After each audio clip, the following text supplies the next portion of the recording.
Are warning crime is getting more brazen and more aggressive and are calling on the government to give police more resources. It follows a number of incidents this week of antisocial behaviour in London and Birmingham. Scores of teenagers have been participating in so-called link-ups via social media apps before surging into shops. The government says it's already giving police more powers to tackle shoplifting, but in a letter to ministers, M&S bosses said more needs to be done. Linkups in Clapham. 6 teenagers have been arrested and a 48-hour dispersal order has been put in place after hundreds of teenagers caused chaos on Clapham High Street on 2 separate occasions, on March 28th and March 31st. Shops were forced to lock their doors as crowds surged inside and fireworks were let off in the street. It's part of an online trend called Linkups, which are basically mass meetups set up through TikTok and Snapchat. See, there were so many of them in M&S and Sainsbury's and McDonald's, and they were just harassing people. And even an older lady, she got trampled over because there were so many of them. Yeah, and it was really scary because I didn't know what they were gonna do. And I heard on social media that apparently one of them had a machete as well. Let's discuss this whole link-up situation. No, it actually is a serious matter, but I was just shaking my head seeing the videos. But full disclosure, I absolutely dread school holidays because no matter where you are in the UK, you know, when it's school holidays, that's when things are going to kick off, there's trouble. And I wanted to give a balanced take on this situation, so it's not going to be me just ragging on the kids and the teenagers. But yeah, I totally dread half terms, Easter, summers, breaks, because here in the Midlands, then you start seeing these 7-year-olds in balaclavas on Lime bikes trying to snatch people's phones. I've seen that with my own eyes in the city centre during the school holidays, so I'm not surprised this stuff has been kicking off. There are multiple factors that do contribute to this issue, and it's really hard. I don't think it's simple as pointing the blame at parents or pointing the blame at the kids themselves. I think it is a quite complex issue, but I will say one of the factors I believe are contributing to this behaviour is the parents. So that I feel there's probably 2 camps of parents. There is the camps of the ones that don't care what their kids are doing, don't check in on them, and are just completely hands off. There definitely is some of them that are going to fall into that camp. But I also wonder if the other side of it is because most parents now have to work such long hours. So even in school holidays, they're not able to have the time off to be with their children. So they're at work all day. So then these kids are unsupervised. So even if the parents wanted to keep up with their children, they're just not able to because they're at work. So I do feel like, yes, the parents are partly to blame for this, but the reasons why are become quite complex. It's not so simple to constantly keep tabs on your children, because at the end of the day, if you tell them to stay inside and they don't, what can you do? Unfortunately, there's not much you can do. You can't physically stop them because they probably will call the police on you, which I guess is fair enough. So I do feel like some of these children, they don't necessarily come from irresponsible families or parents, and peer pressure is a very powerful tool, especially in the teenage and child age range. So I feel even if you come from, let's just say, a well-to-do home, it doesn't necessarily mean you'd be immune from taking part in something like this. And I do feel like when incidents like this happens and stories in the news, people kind of do jump towards blaming like poorer parents and stuff like that. They become quite classist. But from what I've personally seen, that is not always the case. Like, you do get children and teens that are from middle class homes that are behaving this way. So it's not necessarily parents. Like, I feel the stereotype is their parents are sat at home on benefit, not doing anything. And I don't think that is the case for all of the children. It might be for some of them, but I don't think it's the case for all of them. Another issue is, I imagine, probably lack of money. So we know the cost of living is crazy these days. Activities for kids and teenagers are insane. Like I've said in previous videos, for example, something like going to the cinema or even just going to get fast food. I remember I used to go out when I was like maybe 12, 13, I could literally go out with £5 and that would be enough to get myself a McDonald's, buy myself like something really small, maybe from Primark. Like I could go out for the day for £5 and I'd be fine. I'd have a great time. Those days are long gone. So unless you are from a well-earning family that has disposable income, these kids and teens probably don't have a lot of money to spend during the holidays. There's not a lot of paid structured activities they can do.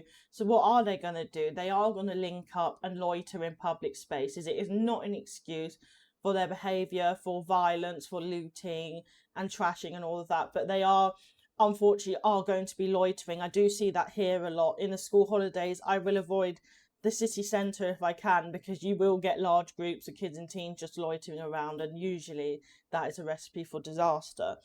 But yeah, the lack of money to do activities, that's going to lead to boredom, and then boredom unfortunately could lead to stupidity, which is what we're seeing here. I really do feel for the youth now when they are off in the holidays, because apart from staying inside, like scrolling on TikTok, if you're lucky enough to have a console playing video games, what are they going to do? Especially if it is a situation of their parents are at work all day, like, what, you're going to be bored. You are going to be bored. And then you're going to see people doing all this stupid stuff on social media. And then your friend's going to be like, let's go and do it. You're going to get FOMO and you're going to go and make a bad decision. Also, long gone are the days of teenagers being able to get like seasonal or temporary jobs during the holidays. Again, I feel that would help to keep them off the streets from doing stuff like this, is earning money, but all those jobs are gone now. They're taken up by adults who are far into their careers, so there's no work opportunities for them to do.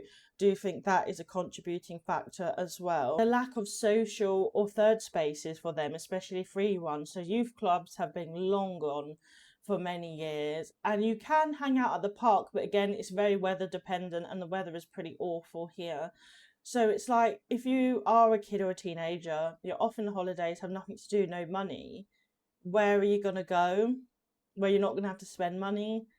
There's not a lot of places that you're going to be able to go to or you're going to be welcoming. I mean, they're not going to go to the library. That would be a great idea, go and read a book, but they're not going to do that. Again, it's not an excuse for this behaviour or these link-ups, but I just want to kind of name, in my opinion, some of the factors I feel that has contributed to this unfortunate trend. I also really feel for the younger generations, there's just no hope.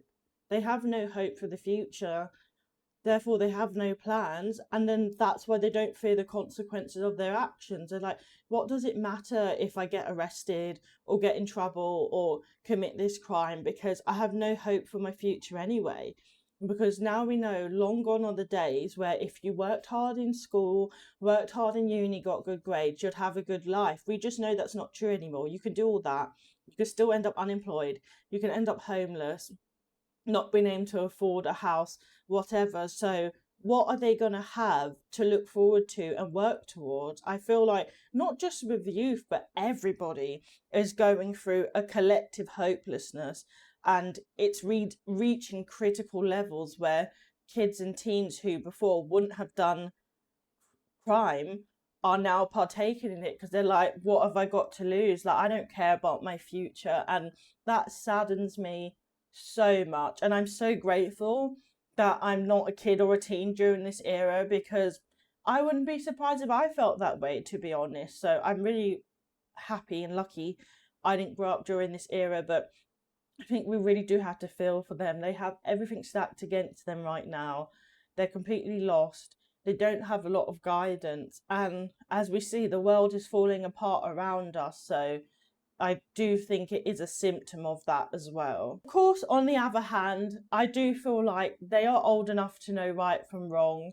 And they're, even with these factors coming into play, I still feel like there is no excuse for the behaviour, especially like I heard they were like trampling on grannies in the M&S in Clapham, threatening people. That is just absolute stupid behaviour. And no matter what background you come from or what circumstance you have, there is no excuse for that. With the looting as well. Just a side note, I just found, not funny, but just really strange. I'm like, I just found it so strange teenagers wanted to loot M&S because it's such a healthy, organic shop. Like, personally, theoretically, if I was a teenager and I wanted to loot a supermarket, I would do something like Tesco or Sainsbury's, because they got sweets, they got like fun snacks, but M&S is like organic raspberries, and I just thought it was a really strange choice to do it at the M&S. And then I saw the aftermath video, there was like all fruit and stuff out on the floor, and I'm just like, that it just reminds you of like the London riots, of the guy who looted the big bag of basmati rice. I'm like, if you're going to commit crime, make it worth it. Like, loot something nice. Like, I would not want to steal fruit. It's absolute ghoulish behaviour.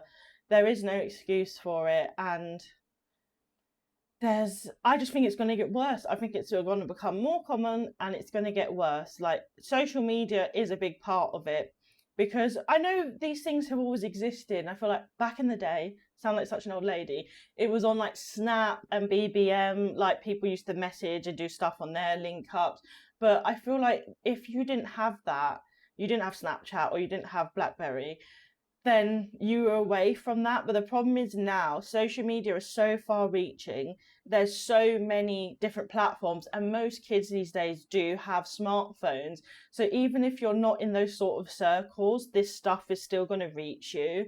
For an example, the whole red versus blue school beef thing that started in Croydon, that's now spread. It's in the Midlands, it's in the North, and I'm like, that is so insane to me that something can start in Croydon and it's literally spread to schools throughout the country. And that does show the power and the impact of social media. But also, even with all these other factors, so say money, lack of third spaces, lack of parental guidance, it still is not an excuse to act like a ghoul. And I really do hope these kids and teens can turn their lives around and see the error of their ways. Like I said, I like to be balanced in my videos, so I definitely see both sides of this issue. I am disgusted by it. I'm disgusted by the behaviour, but it would be short-sighted of me to just look at that and be like, oh, they're just unruly, stupid teenagers. Like, there are layers to this. So I just wanted to make a quick video commenting on this situation. But let me know down below in the comments your opinions on this. Have you noticed an increase of antisocial behaviour in your area with teens, especially in the holidays? But I would love to hear your thoughts. Thank you so much for watching this quick video, and feel free to subscribe. Have a great day.